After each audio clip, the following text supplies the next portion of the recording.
You are listening to the Doc Malik podcast. This show is 100% independent and fully funded by listeners like yourself. So, if you wish to support Ahmed in all that he is doing, then please subscribe to his channel on Spotify or his Substack. Or simply buy him a coffee with a one-off donation, links to which can be found at docmalik.com. Now, let's get on with the show.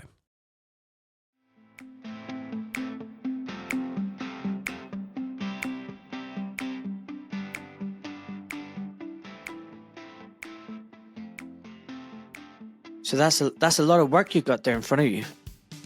It's just, I mean, all those notes and writings and colouring in and pens. Right, so should we get started? that would be lovely. Yes. See, Lovely. the mic is important, my friend. And I see you've got a copper ring on. Guess what I did? I got my copper bracelet. Did you? How cool is that? Where'd you get it? I don't know, online somewhere. Yeah. It's copper. I had a bracelet. I had a beautiful copper bracelet, but it was like a, Into the mic. it was an antenna. Was it? Oh, it just, I couldn't work with it with my phone. Oh, wow. Yeah, it was an amplifier that just really threw me off. Oh, wow. Yeah. Right, Morley, so what are we talking about today? I would like to talk about two things. Yes. I think it would be good to talk about this article from 1961, New England Journal of Medicine, by two professors of medicine from Harvard Medical School. Pretty good school, right? Yeah, yeah. And they're talking about copper metabolism and what they knew. OMG. And then I thought it would be fun to talk about the PAM enzyme. PAM. Do you know the PAM enzyme? No. Okay. It's going to blow your mind. Okay, let's do it. I mean, Okay. I've read about ceruloplasmin Yeah. and how cool that is. Yeah. So maybe you can lead off with what you've learned since we last talked. Okay, so what I've learned is that copper is a lot more important for your physiology than I could ever have imagined. You know, I don't really remember being taught much about copper in university. I mean, it was 25, 30 years ago, but it was like copper, Wilson's disease, that's it. That's it. It wasn't that copper is this crucial element that's required for life. Like, I did not get that. Absolutely. And so ceruloplasmin is this glycoprotein. It's an amazing, it's an enzyme as well. It's got lots of different functions. It's one of the most key important enzymes in the body. And what it does is it doesn't just, involved in copper transport. It's also very important for iron metabolism. So it converts iron from its duvalent to its trivalent, Fe2 plus to Fe3 plus. And that's really important because Fe2 plus is an oxidizer and creates free radicals and is very damaging to cells. Right. And the Fe3 plus is just the physiological form.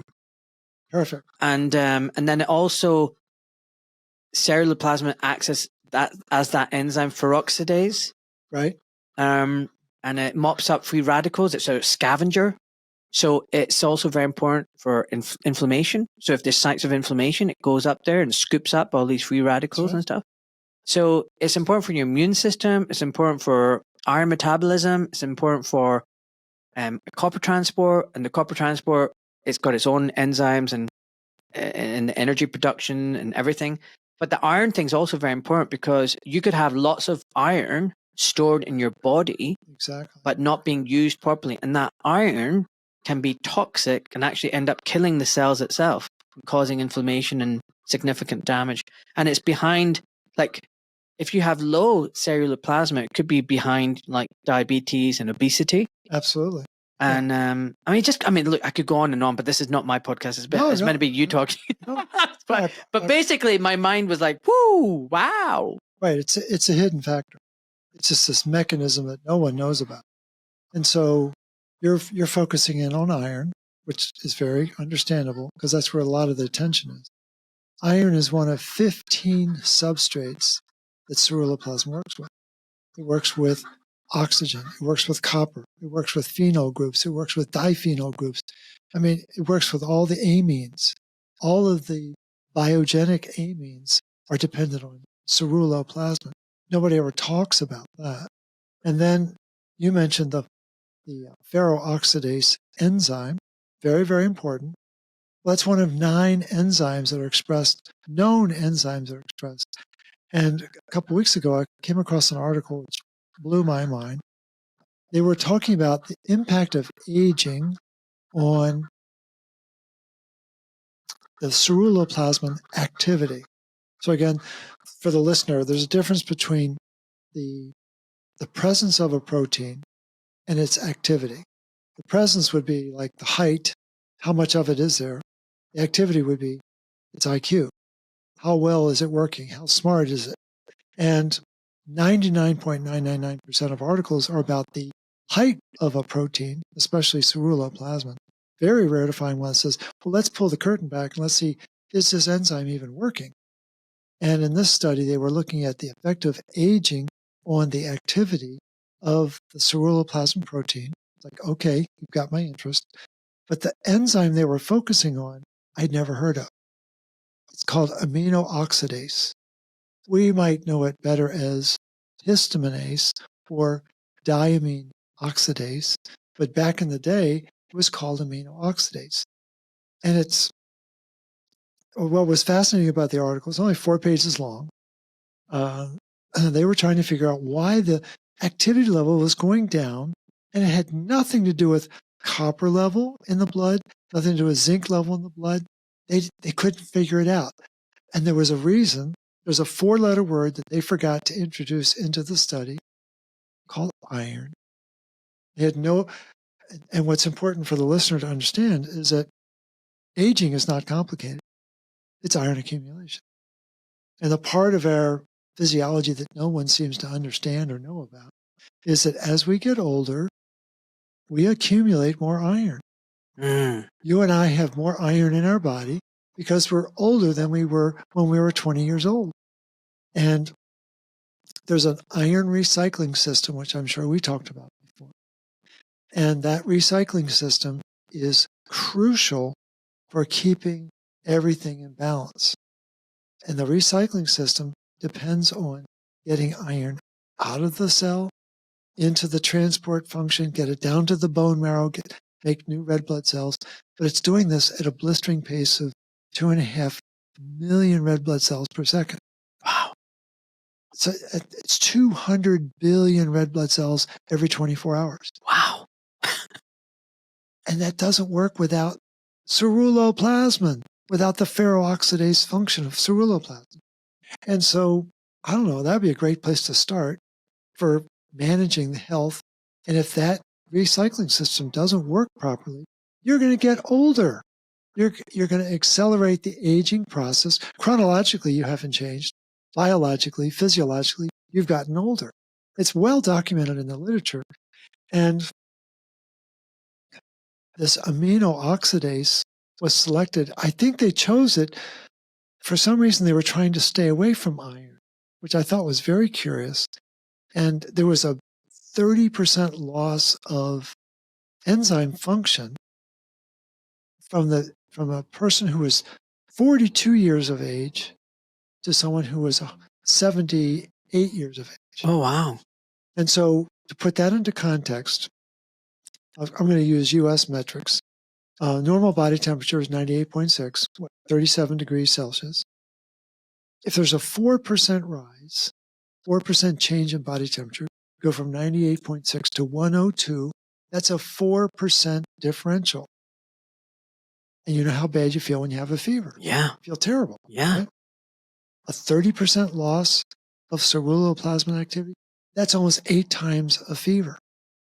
And we don't feel it, but it's breaking down our body. Well, maybe you do feel it, but it happens so slowly, you just get used to it. You get used to it. So another thing I want to ask then is, like when you talked about the proteins not functioning as well, what's causing the protein not to function well? Because my understanding is protein function is very complicated. And the thing we never talk about is proteins in our body. We always talk about genes. Right. But protein misfolding, protein not, protein adding groups onto it. I mean, even things like electrons and wavelengths and UV light affect proteins. I mean, it's insane. Even magnetism. So what is it that degrades the protein? Great question. I think it's the oxidation of the protein, the buildup of iron in the cell. in the mitochondria, where do you think these proteins are being made? They're being made in the cell, but there's a lot of activity in the mitochondria. See, the mitochondria is called a energy furnace. You know, it's not. It's more than that. It's an automobile factory. It's making stuff all day long. It's recycling calcium, recycling amino acids. It's recycling iron. It's really a smithy.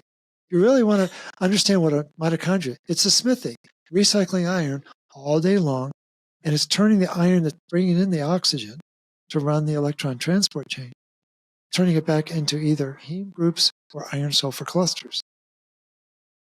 Well, guess what you can't make without copper? You can't make heme groups or iron sulfur clusters without copper. Central to their function. And so all of the optics in conventional medicine is on iron, iron, iron, iron, and no one talks about the chef. Iron in the mitochondria is like a stove. Really important. But does the stove know what's for dinner? No. Does the stove know what pot to get out? No. Does the stove know what burner to use? No. But the chef knows exactly what to do. And in the mitochondria, oxygen is held by the stove of the complex 4. It's 2 heme groups, heme A and heme A3. And that cluster of heme groups holds the oxygen so that copper can turn it into water. And when that water gets created, then energy gets released. It's like, to me, it's the most important chemical reaction on the planet. And the difficulty is getting people to realize that, and I was on the flight over, it's like, I'm like, oh my gosh, I didn't really realize that. I'm reading this amazing article from 1961 from New England Journal of Medicine by 2 distinguished professors, Dr. Adelston and Valley. Just to put it into context, Dr. Valley, he was an internist, and he studied minerals. I always thought he focused just on magnesium. This article that we're going to talk about in a minute is on copper metabolism. But back in the 50s, Dr. Valley was asked, Dr. Valley, how many enzymes are activated by magnesium? And he pulled a number out of the sky. He said around 300. Now, if you look up in the literature, yeah, there are hundreds of articles that refer to about 300 enzymes being activated by magnesium, referring to this reference by Dr. Valley in the 50s. Based on nothing. Based on nothing. Do you know what the real number is? 3,752. Oh, wow. That's from 2019. So they know exactly how many enzymes, or so they say. But Valley is writing this article in 1961, Copper Metabolism in Man. And it's absolutely mind-blowing. So let me put it into context.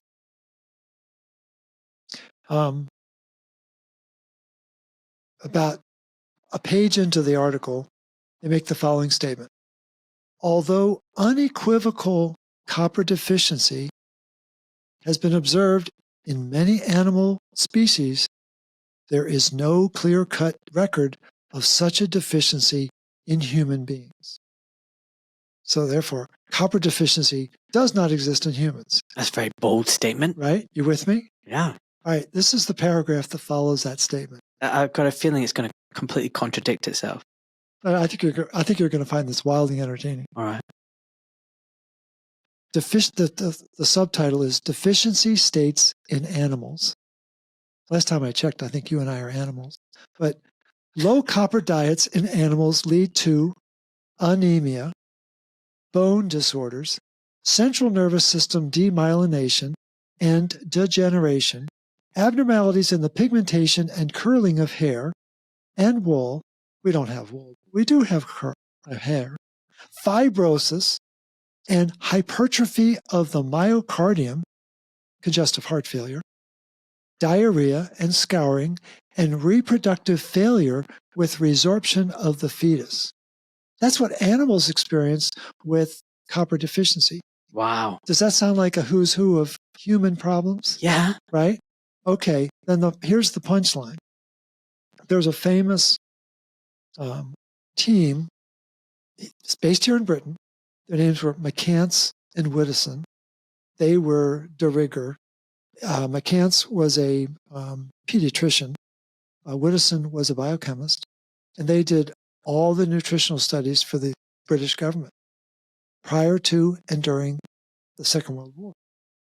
And their nutrition textbook is still used today. It's in its 18th edition. But what they discovered, it was around 1937. What would you guess was the number one nutrient deficiency on the farm in their research? Copper. Copper. It's been the number one nutrient deficiency for 80 years now. Why? Quick interruption, everybody. So, as you know, I've got my summer retreat last weekend of June. I've now only got 2 spots left. So if you'd love to spend 3 days with me and some beautiful fellow like-minded, freedom-loving, funny, interesting people, come and join us. It's going to be packed full of events. It's going to be full of fun, love, healing, Doc Malik magic. All right, folks, visit my website, docmalik.com/retreats and book your last 2 spots there. That's a great question. Why? That's a wonderful question. Because we get copper from the soil, the water. But it has to be restored. Yeah. Again, the regenerative farmers now know they need to feed the soil with both microbes and minerals. And what they were using back in that era would have been rock dust. They would have ground up the rock. And phosphorus, and that's it. Exactly. Phosphate. So basically... But here's, to answer your question, why? Yeah. What started to be used after the First World War? Glyphosate? No. NPK. What's NPK? Nitrogen, phosphorus, potassium. Oh, yeah.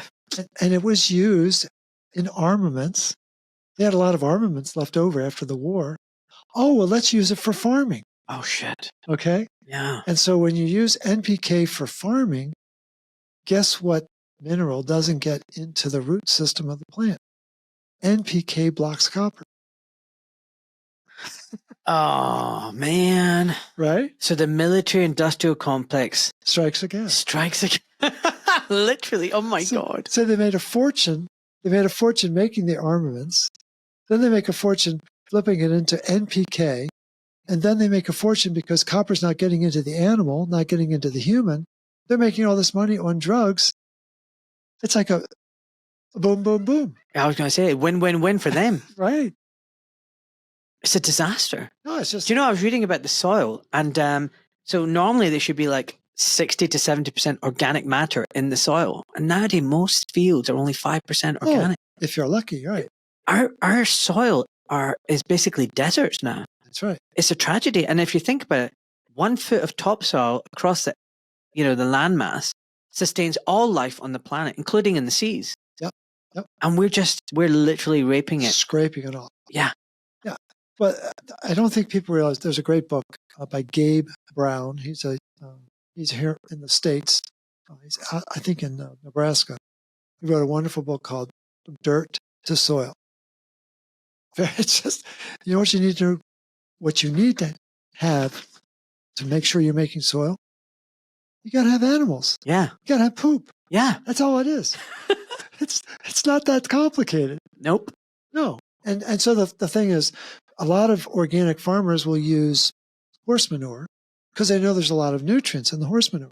What they don't know is that horses today eat GMO alfalfa and GMO oats. Well, why is that a problem?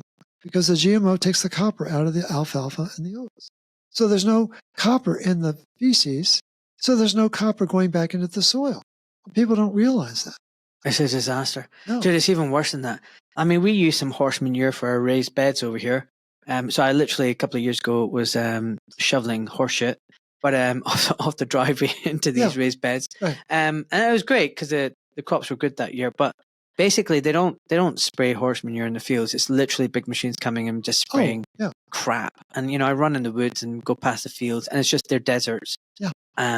Pumped with these insecticides, herbicides, pesticides, and a bit of fertilizer, nitrogen. And it's even worse now, because now what they're using is the water treatment companies are struggling to treat the water. Yeah. So they've got human waste, which they now spray on the fields. I kid you not. Oh my gosh. And tests have shown it's full of bacteria, heavy metals, Right. antibiotics, Yeah, the drugs. estrogens, oral contraceptive, and we are spraying that on our soils. And you're right, it's not just what we eat, it's what is the plant or the animal eating itself. And that itself is just garbage. No, there's no thought given to the second, third, fourth order effects. And so the reason why I brought this article up is that we were talking about the mitochondria being a smithy. We can't run a smithy without a blacksmith. Well, who's the blacksmith in the mitochondria? It's copper. And what this article reveals, I've never seen this in writing before. I mean, folks, I've read 10,000 articles. I've never seen it in writing. What this article clearly reveals is that the highest concentration of copper in the human body is in our mitochondria. And they knew that in 1961. Wow. 1961.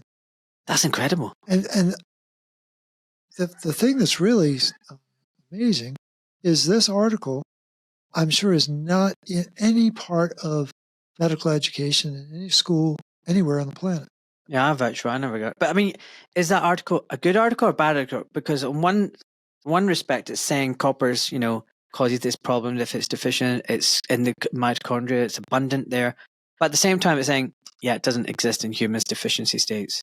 Well, no, I think it's a great question, a great observation. The problem is the article is revealing the truth of copper metabolism in man, how dependent we are on it, but it's sidestepping the whole issue. What it says is there's plenty of copper in our diet. Right. And that's the lie. Right. And so it was bad before glyphosate.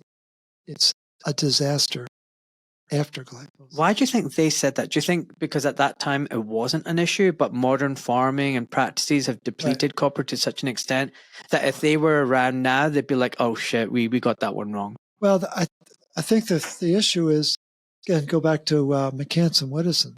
They had already started blowing the whistle back in the 30s. We got a copper problem because that was 20 years after the First World War. So within a generation, they knew there was a problem. And I think we've got this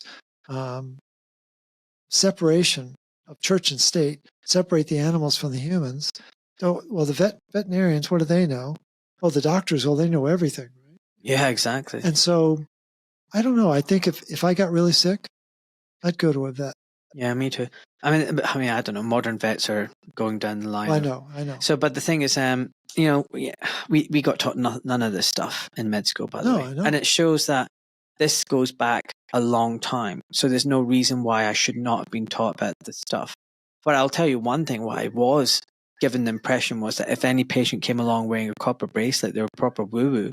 So here I am now with my own copper bracelet. I'm in the woo-woo club. You are in the woo-woo club. So one of the things this article really does a nice job of is explaining how important copper is in pregnancy. Right? So what's useful for people to know is that in modern obstetrics, the obsession is around iron status and vitamin D status. Folate. Turns out folate is a copper-dependent B vitamin. They don't tell you that. Folic acid is not folate. They're very different. And do you want to just expand why they're different, just in case people are listening? Well, no, it's just that the folate is the natural form of the vitamin that's found in food that has copper in it. Folic acid comes from a test tube. And it might look the same chemically. It does not operate the same biologically. That's the key. And so a lot of foment about vitamin D in pregnancy. Guess what? There's zero vitamin D in breast milk. Did you know that? I did not know that. There's zero vitamin D. There's zero iron in breast milk. Tell me again why they're focusing on iron and vitamin D. Because that's the most important nutrient for the baby is the breast milk. And what's the biggest problem that women are having today? Producing breast milk. Why? Because they're full of vitamin D and iron. And what people don't seem to understand is that there's something called hemodilution in the course of the 40 weeks of pregnancy. When you get to about week 20, the hemoglobin starts to drop off. And again, it was a British OBGYN, Philip Steer, in 1995. He did a study with 150,000 live births. I would have been impressed if it had been 150. 150,000 live births. He wanted to know what is the hemoglobin of the mother that's producing the healthiest babies, according to the Apgar score. And hands down, what came out in the analysis was that the mothers with a hemoglobin between 8.5 and 9.5, or 85 to 95, depending on how you record the numbers, but 8.5 to 9.5 had the healthiest babies. Wow. You can't produce a baby in a hospital now if your hemoglobin is below 10. Yeah. And you cannot do anything at home if your hemoglobin is below 12. Worldwide. And so they're violating Mother Nature. And then the other assault is... So the hemodilution is because the circulating volume increases in the mother. Right. But the hemoglobin is still the same amount. It's just because you've got more water, right, circulating volume, right, it dilutes a bit. So the concentration is less, but the actual total amount of hemoglobin is still the same. Right. And what Mother Nature wants is a finite amount of iron. So there's a finite amount of hemoglobin, and the fluid's building, as you say. And the thing is, isn't the case that, like, if you've got then too much Fe2 plus, for example, that will cause things like preeclampsia. Absolutely. And that's why the ceruloplasmin really helps, and the copper helps, because it helps reduce that risk of preeclampsia, for example. And that's why this article is so important. From 61, they said that ceruloplasmin doubles in the mother's placenta during the course of the pregnancy. Bingo. But do they even measure that? Of course not. There's no measure for copper, retinol, or magnesium in pregnancy. Retinol being vitamin A. Vitamin A. And it's like, wait a minute. We're putting all the focus on iron and vitamin D. Nothing. And for the listener, it would be good for you to know that when you Google fetal brain development, what will pop up is the importance of magnesium, copper, and vitamin A. Mm. You don't produce healthy fetal brains with iron and vitamin D. Wow. And so the scientist who figured out the importance of copper in pregnancy may surprise you. His name was Hans Krebs. Hans Krebs. Krebs. Of the Krebs cycle. Yeah. He was hanging out with Otto Warburg from 1926 to 1930 in Berlin. The guy who's talking about metabolic origin of cancer. Yeah, right. And for some reason, they started getting into this series of studies around copper and iron. They were studying birds. They were studying adults, children. But Krebs focused in on women and was blown away by how important copper was and how much copper rises and how much they didn't know about ceruloplasmin, but they knew there was an enzyme that was rising during pregnancy. And the date of that research, 1928. Wow. They knew in 1928 how important copper was. Almost 100 years ago. And now 100 years later, I'll give you $1,000 for every obstetrician you can find who even knows what ceruloplasmin is. Dude, doctors are dumb as shit. You know that. It's so discouraging, though. It's very discouraging. And this is, people always say to me, oh, you bang on about doctors and bash them down. Well, they kind of deserve to be, because as long as people hold doctors up on a pedestal, right, people are going to get hoodwinked, are going to remain ignorant, and are not going to know what's really best for them in terms of their health. We kind of need to knock doctors down because they're highly indoctrinated, but extremely ignorant at the same time. Indoctrinated. And so one of the women that you met when we got here. Yeah, you brought a harem with you. What the heck was that about? You bashed into my fence. I know. I was trying to knock it down. You tried to knock it down. You got lost. And then you brought all this. I was like, what? But I'm here. I still love you. I know. Likewise. And so Kathy, who's one of the women that you met. I love the fact your assistant had an assistant. I know, right? It's a long story there. But Kathy's daughter is having her third baby. Right. She just went to see the doctor yesterday. Guess what's low? Oh, you're Iron. iron. Well, I can recommend what she needs to do. She needs to get some fortified Kellogg's cornflakes, There you go. with metal shavings inside them. Exactly. And then she's going to be right as rain. She'll be fine. She'll be fine. Oh, so here's the dirty little secret. People need to know that when you're any state of inflammation, and there are a lot of different states of inflammation, probably the most significant one is called pregnancy, because pregnancy is inflammation on steroids. And what are you growing? New life, right? Well, it turns out that new life is actually a parasite. It's a parasite from the time it's conceived to the time it comes out. It doesn't become a mammal until it can breathe. Right? So when it's in the womb, it's a parasite. Interesting. Right? And so there's... I see why you're saying that. I find it uncomfortable. It's just a little baby. It's not a parasite. No, it is a parasite. I know. Oh, no. It's feeding off the host. I get it. Feeding off the host. I get it. Yeah. And so what's very clear in the literature, and again, you got to spend time with the literature, but there are multiple scientists over decades have said that the ferritin marker, the iron storage marker for the blood, ferritin, has no relevance in inflammation. It should never be used to indicate iron status in an inflammatory state. And now what's de rigueur? Every obstetrician is using ferritin as a marker for iron, and here's how it works. There's an iron hormone called hepcidin that no one's ever heard of. Hepcidin is a negative regulator for iron. It's kind of hard to think of a SWAT team as a negative regulator. Think of your mom as a positive regulator. Well, my mom's not that positive. Okay, fine. Okay. Let's not go near my mom. Okay. But the thing is, the positive regulator is ceruloplasmin. The negative regulator, hepcidin. And the negative regulator rises in the presence of pathogens, especially parasites.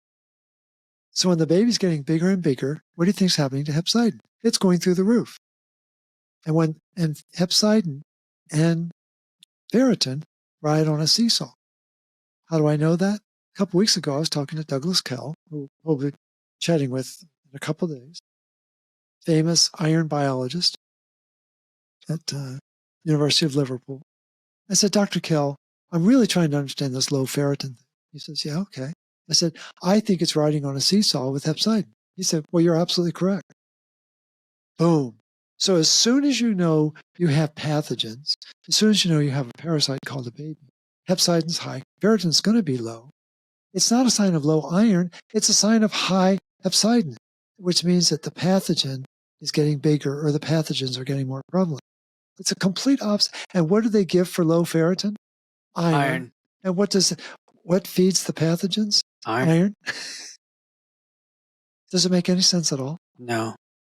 Please make it not hurt so much. But the thing is, it's not necessarily malign, bad intentions. It could just be ignorance. Well, it is. The thing... Just a combination of hubris and ignorance. Well, there's another word that's missing. Curiosity. Yes. If practitioners, and I'm not just picking on doctors, if all health practitioners were more curious, I think the public would be less furious. Oh, that's a good one. Say that again, louder. If the practitioners were more curious, more open to possibilities, is there another way to explain this condition? If they were more curious, the public would be less furious. Mm. And so there's a marked resistance to what else could possibly explain this situation. Why would the ferritin go down? And the only answer that's ever given by classically trained practitioners is it's low iron. It's like your car having a flat tire and the gas station attendant says, well, you need more gas. No, I don't need more gas. I need to change my tire. Or the timing light's off or whatever. But they're always responding with, you need more gas. No, we don't need more iron. We need better regulation of the iron. We need better handling of the iron. And that's just not part of the mainstream thought. No, it's definitely not. I can tell you that for a second. Like, we didn't get taught any of this stuff. Like, we were told about transferrin and ferritin, but not the complex interplay between all these different molecules. We weren't taught about the nutritions, the different, things like zinc and copper and iron and how they all interact and interplay. It was just, this is what you have, and can be low, and if it's low, then this is the disease. Right. That's it. Right. And so it's a lot more complicated. It's like a spider's webs of interactions. Absolutely. Maybe that's why they just think maybe this is just too complicated for people to understand. So let's just break it down and keep it really simple. Low iron, bad. Yeah, high iron, good. But all of my classmates in school who went to medical school all got A's in calculus. Calculus is not easy math. But it's not that they can't handle it. For some reason, they don't want them to understand it. And what we've been focusing on principally in our discussion so far is just one protein in the body called ceruloplasmin. Again, 15 substrates, 9 enzyme functions. I don't know whether we talked about this before. There's over 500,000 ceruloplasmin receptors on each endothelial cell. No, I did not know that. So there's 1 trillion endothelial cells in the body that line all of the blood vessels. And they're in the organs, what have you. 1 trillion cells. We allegedly have 100 trillion cells. So 1% of our cells are endothelial cells. I think they're the brains of the outfit, to be honest, because they're the interface between outside and inside.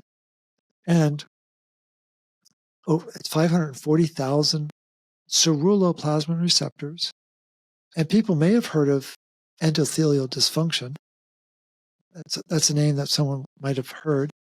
Well, if you need ceruloplasmin to regulate the iron that's being carried in all that blood, it would make sense that you'd want to have that in your system. And the tragedy is the modern laboratory does not allow you to measure ceruloplasmin activity. There's no way to find out how smart is my protein.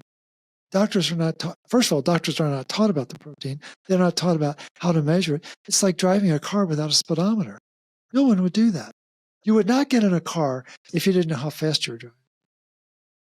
And so it's a crisis of, you might call it ignorance, crisis of lack of curiosity. But let's talk about another enzyme. And again, there are probably, I've never really seen an absolute number, but there are probably somewhere between 30 and 50 enzymes that are copper dependent. Wow. And that doesn't sound like a lot. No, it does. Well, there's thousands of enzymes. But what people need to understand is the copper enzymes are at the top of the pecking order. They really are. Because the enzyme that runs our mitochondria, cytochrome C oxidase, well, there's 40 quadrillion mitochondria. That's 15 zeros. So if that enzyme doesn't work right, you can't activate oxygen, turn it into water, and make energy. There's that many mitochondria. Oh, yeah. Isn't it great? Isn't it insane? I mean, Jack Kruse says that. Another interruption. I'm sorry, folks, but these are just my ads. Quick reminder, if you don't already know, I'm now offering consultations. Now, I've got 25 years of experience as a medical doctor and a surgeon, working both in the public and the private healthcare, or should I say sick care system. Now, I'm not offering a consultation as a doctor, your doctor, as a treating, diagnosing doctor. No, I'm acting as a health advocate to help you understand your diagnosis, your condition, and the sick care system and how to navigate it. So if you feel stuck in the system, you've got a diagnosis you can't make sense of or questioning, you want to spend time with someone who's going to talk to you for more than just 5 minutes, if you want to leave a consultation with answers rather than more questions, If you want to understand how to interpret your scans, your blood panels, your tests, if you just simply want a second opinion, or you want to know how to mitigate or minimize your risks for an operation, or whether even the operation is necessary, simply maybe you want to explore other options, to book a consultation with me, visit my website, docmalik.com/consultations. And on the booking page, you can see what some people have already written about me and left some reviews, so you know what to expect. Okay, folks, much love. Let's get back into the show. We should stop talking about human DNA and talk more about mitochondria DNA. Absolutely. I agree with him 100%. Absolutely agree. And there's 16 times more defects in mitochondrial DNA than nuclear DNA. So that's what's driving disease states. Of course. Or whatever caused the DNA dysfunction in the first place. Well, the DNA dysfunction is being caused by oxidative stress. Yep. By dinging the DNA. It's a single strand break, double strand break, whatever. ROS, all that kind of stuff. Exactly. And what's supposed to be preventing that? Copper. Copper's in the DNA. It's absolutely the whole mechanism, histone metabolism. The histones are what allow the chromosome to unfurl and be read, and they're what allow the chromosome to be furled back. It's like putting string on a bobbin, like putting thread on a bobbin. And it's like, oh my gosh, but nobody knows about this.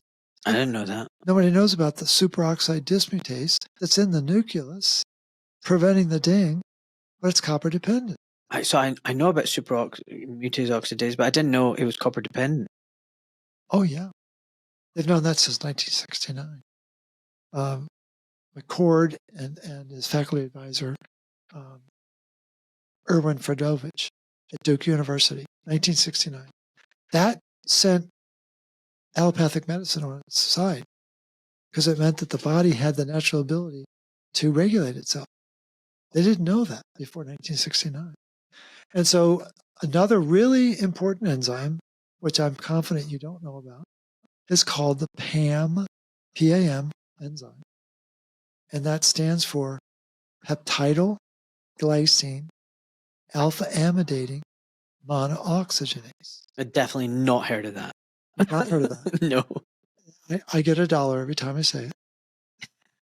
So I got another $1. But the thing is, do you understand what amidation is? Okay. Amidation is a form of... Is it hanging around with me? My name's Ahmed Malik. That's right. Amidation. Amidation. You've been amidated. I'm amidating right now. Right? So it's activating these peptides.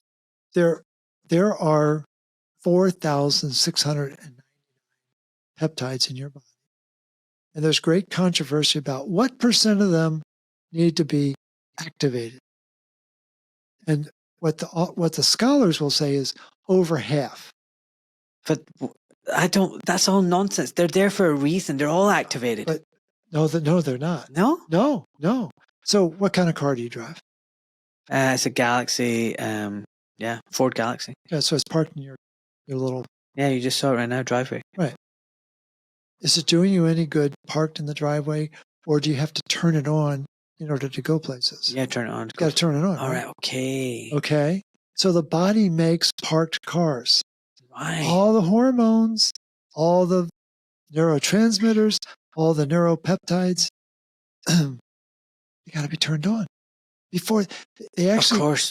Yeah, that makes sense. So they start in the technical term is they start in a pro hormone state, then they go to pro hormone state, then they go to a hormone state. There's one enzyme that makes all that happen. It's called the PAM enzyme, and it's copper dependent. Oh, wow. Copper dependent. Doesn't work without copper. Doesn't work without oxygen. And what's really important for people to realize is we live on a planet with 21% oxygen.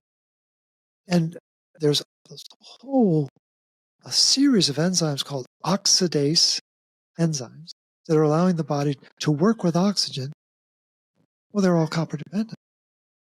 And so this PAM enzyme, I was reading this article this morning. I thought, okay, let's just see. The article said there are more than 70 neuropeptides that need to be activated. Like, okay, well, more than 70 is very different than thousands, right? But I thought what they listed 10 of these peptides. I just thought, okay, I'll just read the names and just a real quick synopsis of what they do. Adrenomedullin. Have you ever heard of it? So it's 52 amino acids long. It's so when you're measuring proteins, less than 50 is a peptide. It's a short peptide. 50 to 100 is a longer peptide, and over 100 is a protein. That's how it works. Mm-hmm.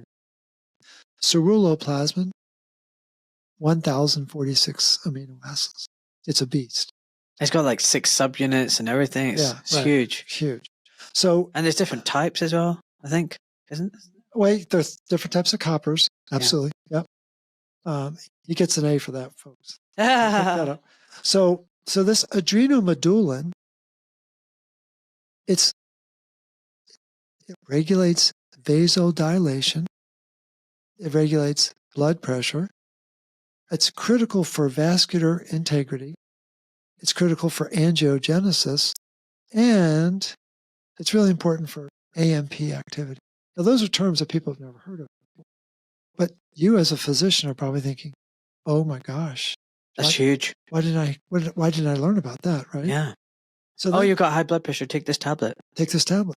When in fact, this enzyme, PAM enzyme, would activate this peptide that would then naturally regulate your body's liquid levels, blood pressure, integrity of the tissue. That's just one. Adrenomedullin. Then we have something called calcitonin gene-related peptide. As I was reading about, so it's 37 amino acids. It's tiny. Actually, oxytocin, which you've certainly have heard of, 9 amino acids. Love hormone. Yeah, love hormone, the bonding hormone. It's actually the hormone that allows the woman to regain her shape after the pregnancy. Yeah. It's what contracts everything and brings it back in. That's what happens with breastfeeding when you do that. Absolutely. That's why breastfeeding is so important. One of the reasons. Right.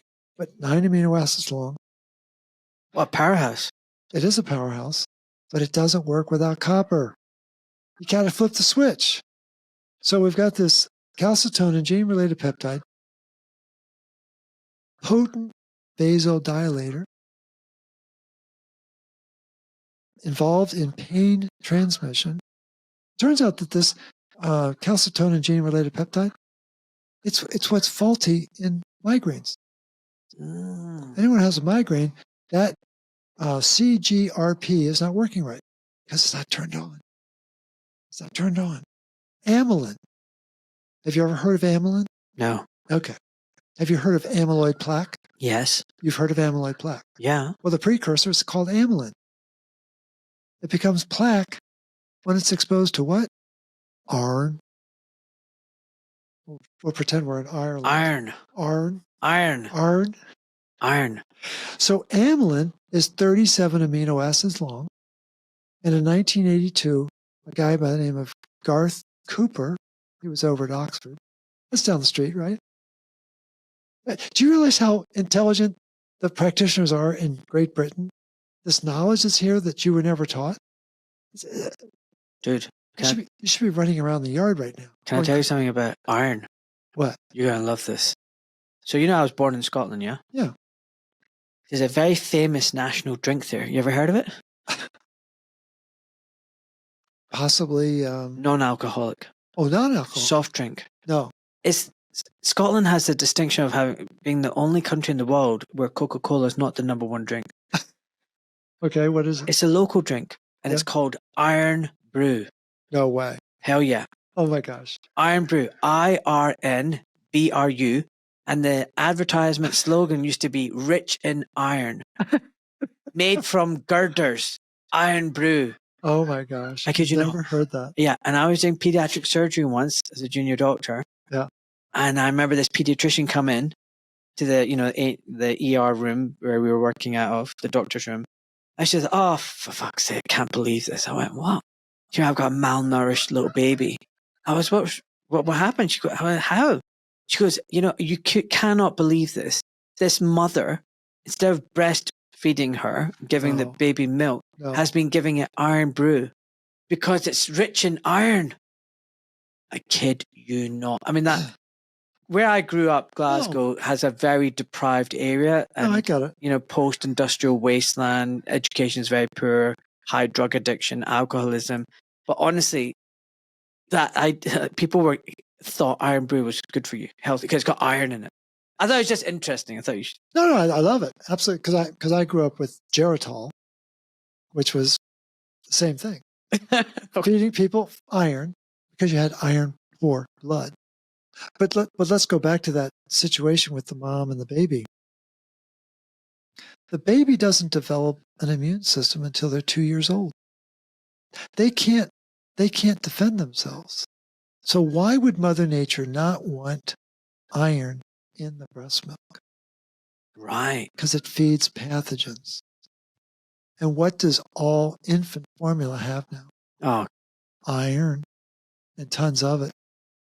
And vitamin D and all sorts of synthetic B vitamins. Fortified. Bread's fortified. Wheat is fortified. We heard about everything's fortified. We were chatting with some friends. The woman who runs the training program for the RCP. She lives half an hour from here. She said they're putting vitamin D in bread now. What is that about? That's insane. So let's get back to the list. Amylin. Amylin, 37 amino acids. It was sequenced by Garth Cooper in 1982. He should have gotten a Nobel Prize for that, but he didn't. Think this might be important? Regulates blood glucose and appetite. Do you know anyone who has glucose problems? Appetite problems? Everyone. Everyone, right? Everyone. It's co-secreted with insulin. Did you know that? No. Think about that. Dude, when you ask, I know nothing. The older I get, the more I realize I know nothing. The one thing I know is that I know nothing. But what I want the listener to understand is that this enzyme that's not taught to doctors has a massive footprint in the metabolism of the body. And anyone who's on hormone replacement therapy has a broken PAM enzyme. The doctor doesn't know that. The pharmacist doesn't know that. But the scientists know it, the people who are researching it. There's a husband and wife team in the States, Betty Eiper, Richard Maines. Betty what? Eiper, E-I-P-P-E-R. E-I-P-P-E-R. Richard Maines. Okay, Richard Maines. They went to a little school in Cambridge called Harvard, got their PhD. I think I've heard of it. Right. It's like a little polytechnic college. Yeah. And for 45 years, they had continuous funding to study this one enzyme.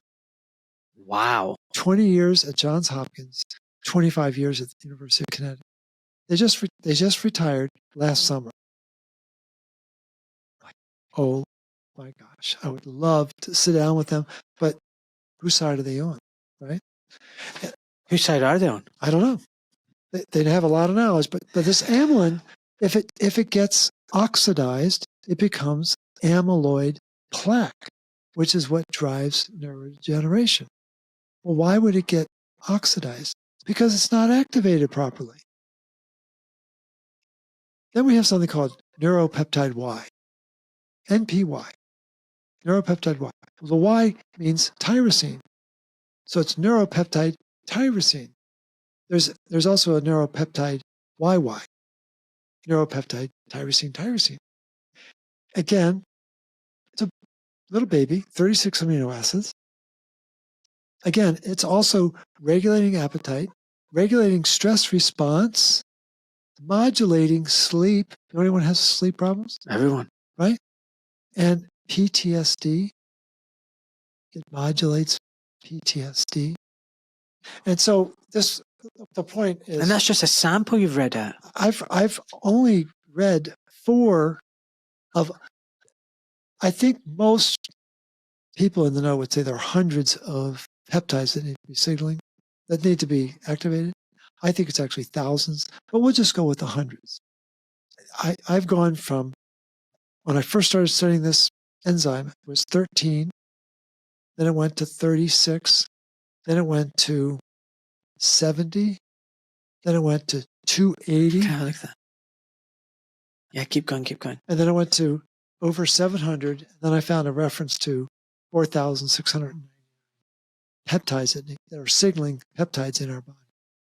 And again, the part that most folks don't realize is that these peptides are like cell phones. Does your cell phone work if it's not turned on?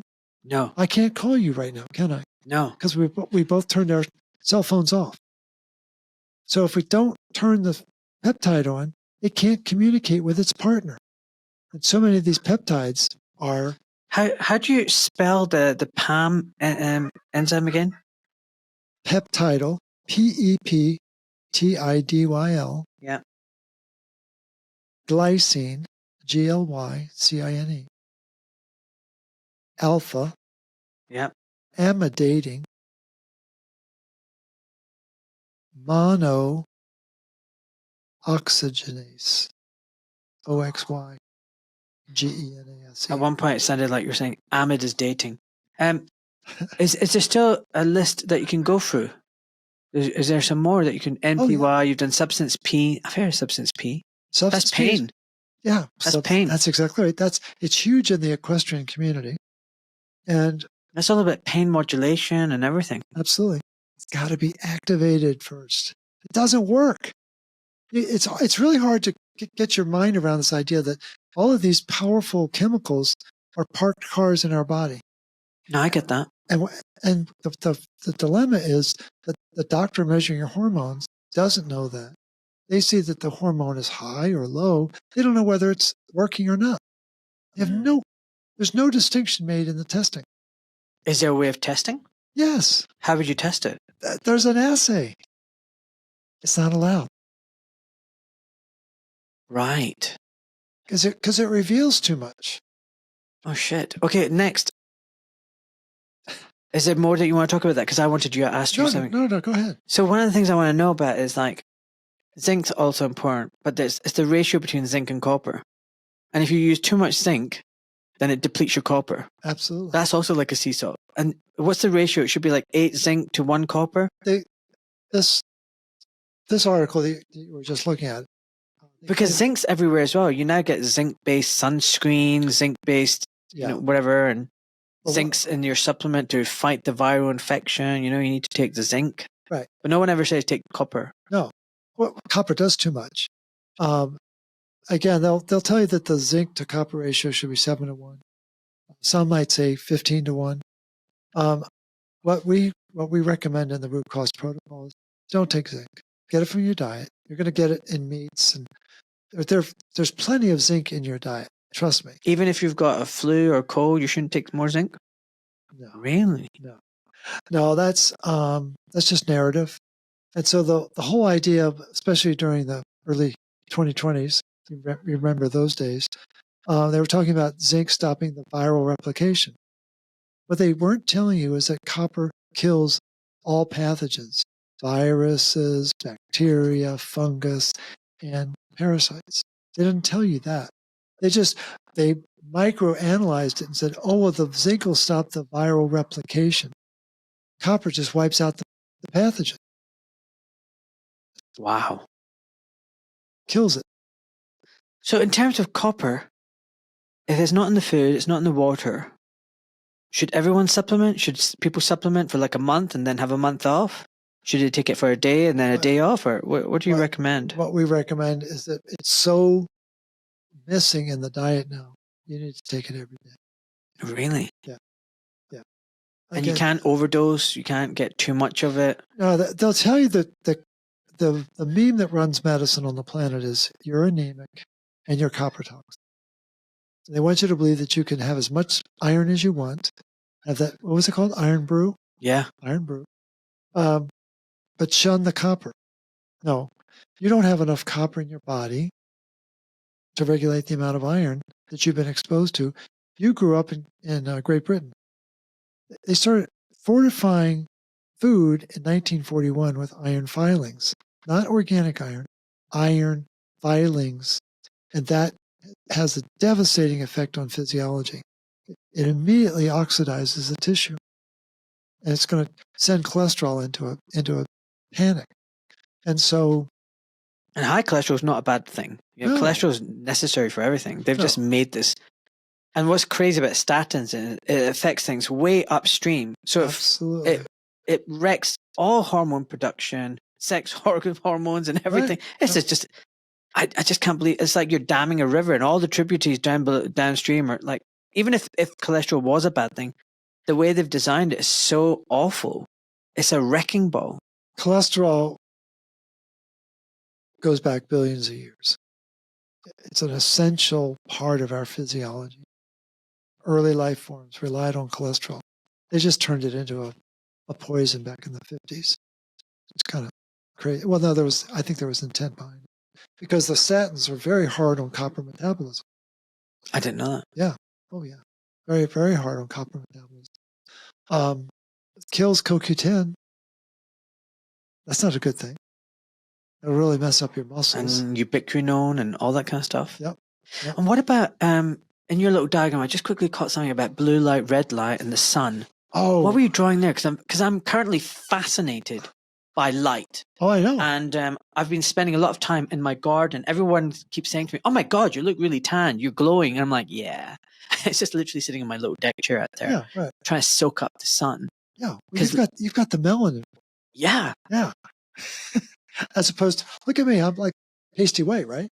I didn't want to say. I know. I don't want to say. See, I look more British than you do. Yep. So where's your ancestry? India. India, of course. Okay, that makes sense, doesn't it? But Closer to the sun. But look at this. Like people don't realize. Look. Okay, all right. Just Okay, like but it makes a difference. But you tan easily. Yeah, I do. It would take me years to try to connect the freckles on my body. But the thing is, I've got a network of researchers around the world that send me articles or send me video clips of this guy. He said, "You've got to watch this." It's a practitioner.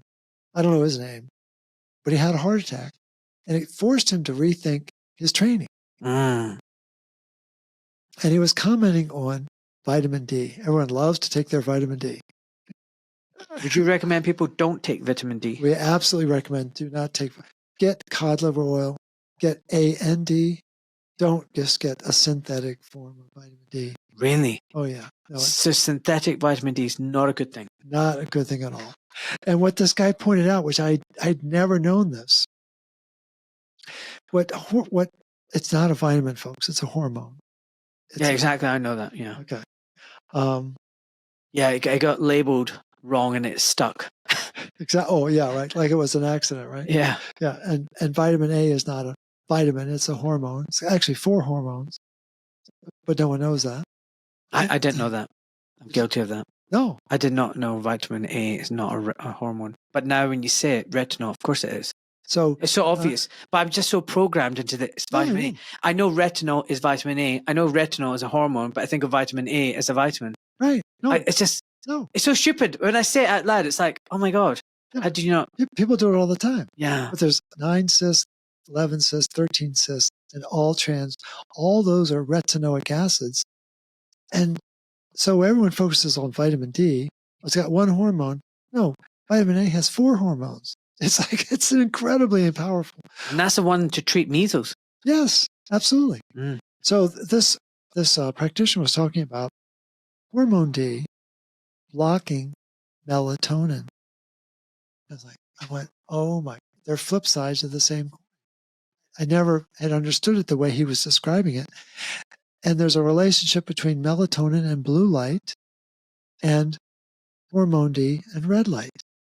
And so during the summer, we're going into summer now. There's more red light in the atmosphere, as there always is every summer. there's more red light. And then at winter, it's blue light. There's more blue light. And so when is hormone D highest? During the summer months. When is it lowest? During the winter months. Why is that? Because they want you to believe that vitamin D is a sunlight sensor. It's not. It's a sunlight filter. It turns out retinol is the sensor. Retinol was on the planet hundreds of millions of years before vitamin D. How do you know that? Research by astrologically focused biologists. So it's just it's in the studies of astrobiology, and so blue light is really hard.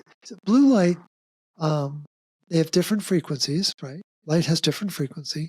Well, the frequency of red light is aligned with copper, and the frequency of blue light is aligned with iron. And so the average person would say melatonin's a sleep hormone, right? Well, no, it's actually made in every mitochondria in our body. It's an antioxidant. And the more vitamin D you take, the more you are weakening your melatonin. That's not a good thing. Not a good thing at all. And so, do you know anyone who's having sleep issues? Everyone. Everyone. And what's the one vitamin people tell me they take every day? Vitamin D. Vitamin D. We were met up with our colleague yesterday to have lunch, and these guys pulled into the parking lot with this like 1980 something Datsun, but they turned it into a rally car. I mean, it was a really sweet vehicle. And we started talking to these guys, and they wanted to know why we were here. And I said, well, I'm going to be giving some talks and stuff. They were really fascinated by that. And when the guy... Oh, dude, you're a fascinating guy. Well, when the guy found out what I focused on with minerals, he said, well, I want you to know, I take vitamin D3 every day. And I said, well, I want you to know it's killing you. And he freaked out. He said, that's what my wife told me to take. I said, well, you might want to revisit that conversation. And the thing is, what I learned about a rally car, I didn't know. There's something called a kill switch. Did you know that? No, I didn't know that. We turned our phones off. I have a picture of the kill switch. So on a rally car, they don't want any energy to be lost when the car is not running. So they've designed it so there's actually a key that can be taken out of the engine, and you can access it from the outside. And you turn all power off, and it's called the kill switch. Right. Yeah. And so that's what vitamin D is. And people think I'm mad, but the research is so clear. And now to find out that vitamin D blocks melatonin, it's blocking the master antioxidant inside your mitochondria, inside the smithy. It's allowing oxidative stress to take place. And if you have oxidative stress, you can't activate oxygen because the oxygen is being turned into an oxidant. As soon as it becomes an oxidant, you can't use it. It can't be turned back. It's like, and the process of trying to correct that mess requires copper. Doesn't ceruloplasmin take oxygen and then convert it to water? No, that's called cytochrome C oxidase. Okay. That's the enzyme complex 4. Ceruloplasmin works with oxygen, but no, you're right. It does turn it into water. I'm sorry. You're absolutely right. Yeah. It's a classic oxidase enzyme. That's exactly right. So they're called multi-copper oxidases, and there's a whole network of them. Yeah. I was thinking more focused on the mitochondria, but you're absolutely right. And what's unique about it is it does produce water, and a lot of people are very focused on using iodine, but they don't know why they use iodine. They just know it's really important. Well, the function that you're zeroed in on in the beginning of our conversation was ferroxidase turning ferrous iron into ferric iron, +2 into +3, so that the iron can either be stored in ferritin or put onto transferrin, so it can go to make new red blood cells. Very, very important. In that process, just as you noted, water's being given off. That's a good thing. Iodine does the same thing to turn ferrous iron into ferric iron, but it doesn't make water. And that's not a good thing. People don't realize that that water is really, really important as part of the chemical process of recycling the body. What are you doing on Thursday? Thursday, what am I doing on Thursday? Giving your talk in the evening. I don't know. I have to check my schedule. Why? What do you think? Yeah, it would be good if you bring your friends, and I'm free from about 10 to 3. Okay. I could light up a barbecue, cook you some nice meat. Well, let's check our schedules. That'd be great. That'd be a lot of fun.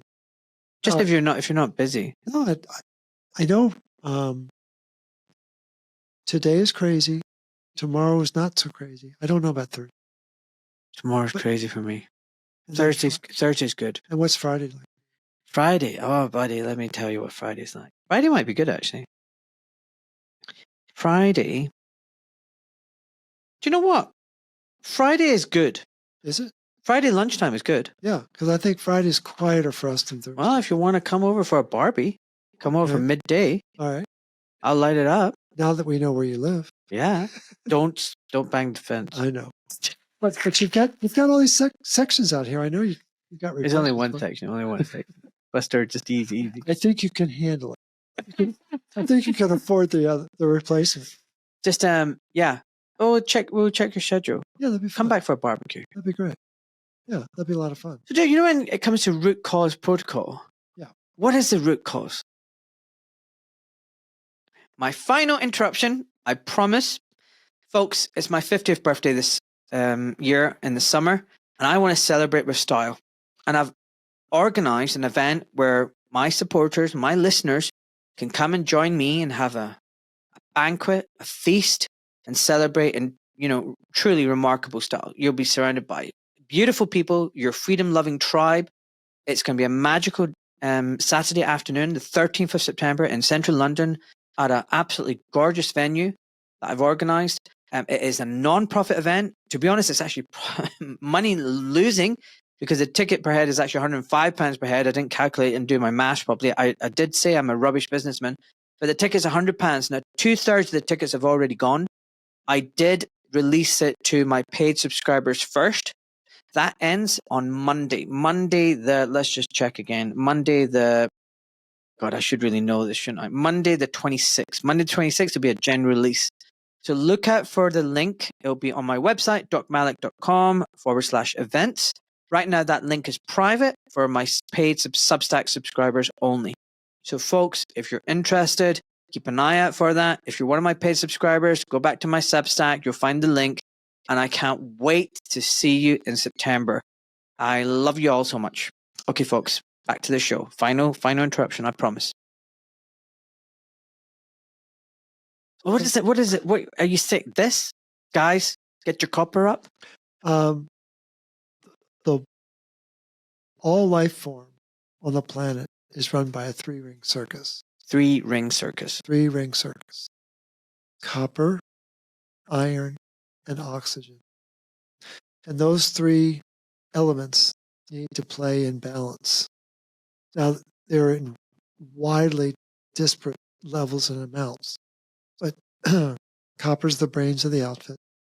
And the primal toxins on planet Earth are iron and oxygen. They go back to the beginning of time. Mm. And so everyone loves to talk about heavy metals or this toxin, that toxin. Iron and oxygen are the primal toxins. And so all the heavy metals and all the things, all the chemicals that you know about, what they tend to do is destabilize copper, and then iron and oxygen rise in the body. That's what's driving the toxicity. Mm. I'm not saying that certain chemicals a great toxin is glyphosate. But what does glyphosate do? It chelates copper at an alarming rate. Once you take copper out of the equation, you don't have the regulator for iron recycling, iron being turned into heme and iron sulfur clusters and being turned into red blood cells and things like that. And then you don't have anything modulating oxygen. It needs to be turned back into water for a reason. The body, we're dependent on that liquid to run our physiology. So glyphosate chelates copper. Absolutely. Well, And chelates all glyphosate is everywhere. Every processed wheat, cereal, whatever, right. your biscuits, your crisps, your chips, everything, it's all got glyphosate in it. I don't know, there's some study that's showing how human bodies we're full of glyphosate. That's right. So the glyphosate is chelating a lot of minerals. So not only do we not have copper naturally anymore in our body or the soil, now we're adding chemicals that remove what little copper we've got. Exactly. But you know when you do a blood test, do people do a blood test and go, oh, your copper's normal? Is that because your blood does a great job of keeping levels at normal, but it doesn't reflect what's actually going on in the cells? 1% of the copper in the body is found in the blood. Yeah. 1%. And then to find out that the bulk of the copper is in the mitochondria, well, it's really hard to measure for them. Gotcha. And so the highest concentration for copper is in the bone marrow, where the new red blood cells are being made. All the blood cells are being Isn't that one of the limitations of blood tests? The fact is that the body will do a great job of keeping levels normalized in the blood, but it doesn't actually reflect total body Not at levels. all. In no way does it represent the tissue. And Bruce Ames, famous scientist in the States, did a study in 2004 and 2005 where they found that there's 10 times more iron in the tissue than showed up in the blood. So the body has mechanisms to store this iron because it knows it's a toxin. Got to get out of it because it's going to oxidize. It's going to rust things. So we're going to store it away. And all the testing is on the blood. Mm. You can test iron status using a needle biopsy of the liver. It's really painful. You first, or you can use a Tesla 2.0 MRI. It's very effective at picking up iron. Guess what the MRI level is now? They're using 7s now. Oh, wow. 7 does not pick up iron. 6 does not pick up iron. 5 does not pick up. Only a Tesla, technically it's a 1.5 Tesla, will pick up the iron. Anywhere in the body, especially in the organs. But why, with the advancing MRIs, do they not pick it up? Now we're out of my league. It's the physics of MRI, but the stronger the magnet, the less able it is to pick up the iron. I don't know why. Wow. Yeah. If you were to come back a third time on the show, what would you talk about? I would love to blow up the idea that anemia exists. I don't think it actually takes place on the planet. I know that low iron shows up in the blood work, but I'd love to walk people through that chart and explain the 7 different copper-based enzymes that regulate iron and regulate how iron shows up in the blood to dispel this idea that people need more iron. All right, let's do this next time. Yeah. Okay. Why anemia doesn't exist? That's fascinating. Because it's all about anemia. Well, Everybody's anemic. Everyone's anemic, and that's what leads to the fortification. And people don't realize what that fortification is doing inside their tissue. How much copper do you actually get wearing rings and bracelets? It's negligible, isn't it? It's negligible. Yeah, absolutely. You really do need it in your diet. Again, richest sources historically have been organ meats, shellfish, nuts and seeds, the leafy greens. Leafy greens. When I was a tad younger, I was born in 1952. Spinach back then had copper. Now it's been hybridized. It's got iron. You're kidding. No, it totally changed the mineral composition of spinach. The heck? What the heck? Again, you're anemic. You're copper toxic. That is the driver for the thought process of decision making in medicine. Right, listen, final question of the day. You know what it is. You're on your deathbed. Yep. Before you die and meet your maker, what words of wisdom and advice would you give to your loved ones? Great. I forgot that question. Yeah, it's a great question. I would say 2 things. Be more grateful. Be more curious. I love it. Yeah. Love both of them. Yeah. It was great. Yeah. Be more grateful and be more curious. Yeah. Dude, you're awesome. It's really nice seeing the person. I know this is like an out of body experience. Yeah, this is what I'm thinking. I'm listening to you talk. I'm like, this is so cool. I can't believe you're actually here. And I get to see you tomorrow night. I know, and people need to see how really awesome this studio is. This studio is very special. Oh, thanks, man. Yeah, it's very cool. You know, I built this as a hobby. Yeah. I was still practicing as an orthopedic surgeon, and I was going through this midlife crisis. I needed to do something, speak out against the madness in the world that I was seeing. Right. So I said to the wife, listen, I'm either going to buy a motorbike or have an affair. Can I please do this? Create these extremes. Yeah, right. And she was like, God damn it, just do whatever you do. That's And funny. then, how much is it going to cost? I was like, 20,000. She went, that's a big chunk of our savings. Are you sure? I was like, yeah. It ended up costing over 50. Don't tell her that. No. But I'm glad I did. No, it's awesome. You know, you've been in our tiny little cottage. There's nowhere I can sit there. You know, I've got these 3 little kids as well. Yeah. You know, I picked them up. There's no way I can have a quiet conversation with them running around. No kidding, right? And what's really cool, folks, is the blue on his walls is the color of ceruloplasmin, the color of the locus ceruleus, the color of cytochrome C oxidase. All of the blue that runs our body is copper dependent. That reminds me of a question. Good pickup, by the way, on that. Yeah. And I really like the blue as well. And just want to quickly ask you, this whole idea of blue-blooded, you know, aristocracy, royal families, blue-blooded, what's that all about? What did they know that we don't know? Well, because that's the copper, isn't it? Yeah, the shellfish are using copper. Where we use iron in the hemoglobin, they're using copper. And there's some speculation that they have different blood than we do. The royal family? Yeah. Are you kidding me? Yeah. It's not just the fact they just have a very rich copper diet. I think there's a difference. Really? Yeah. They're just a bit more cold-blooded than us. Or something. Yeah. Now, there's a very controversial figure. I can't think of his name right now. But David Icke? No. But like David Icke. But you wouldn't recognize his name. He's done a lot of studies around the rhesus factors and the different blood types, and it's all manipulated according to him. And the whole idea of red blood versus blue blood. I mean, it's fascinating, but it's so far out there. It makes me uncomfortable to try to make sense of it. Okay. No, it's like you talk about ultimate manipulation. Wow. It's pretty intense. And we're getting manipulated on so many levels. Absolutely. And, you know, it gets to a point where you're like, fucking hell, man. I'm going to get a headache. No. I need something to ground me. Exactly. Otherwise, it's too much. And see, that's really what copper does. It will ground you. It will bring your body back into balance. We were designed to be in balance.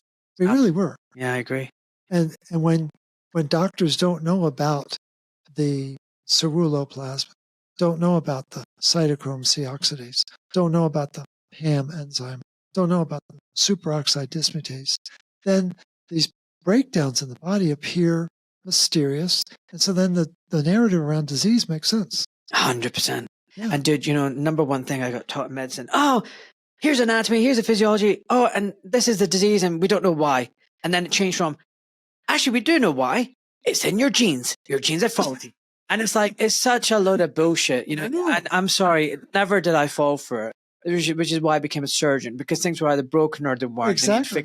Everything else they told me I thought was a crock of shit. Like, the body is so beautifully, magnificently balanced and in harmony, and everything is there for a reason and works in a certain way. And you're just telling me, oh, yeah, shit happens. It's just decided not to break. It's faulty. No. I don't fall for that. No, and you shouldn't. I have 2 clients in their 50s who both got iron infusions, who both developed hemochromatosis as a result of it. Oh, shit. Okay?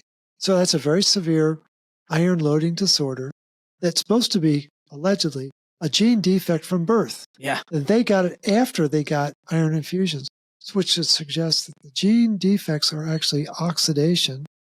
And what's missing? Copper. Ding, ding, ding. Go figure. No, go figure. All the transcription of the genes. all the transcription of the genes requires copper. You can't read the chromosome without copper. Amazing. Well, listen, look, I'm going to see you tomorrow night. You're going to be great. You've got 2 talks tomorrow and the day after. Yep. But let's check our calendars now and let's see if you're free for a Barbie. Honestly, I want you to come back. Bring your little harem.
I, Ahmed Malik, am a private civilian protected by the Geneva Convention. My Substack, social media posts and podcasts are my personal experiences, observations and opinions. This information is for educational purposes only. Although I am a doctor, I am not your doctor and I am not providing medical or legal advice to you or to the wider public. I am not licensed or registered with the GMC or any other licensing board. The responsibility for the interpretation, due diligence and use of the information from my Substack and my podcast lies with you, the viewer and or listener. Please do your research and use your discernment. It is not my intention to harass, intimidate, offend, defame, conspire, blackmail, coerce, or cause anxiety, alarm or distress to any man or woman, and the information presented here is done so with peaceful and honourable intentions. Enjoy, folks.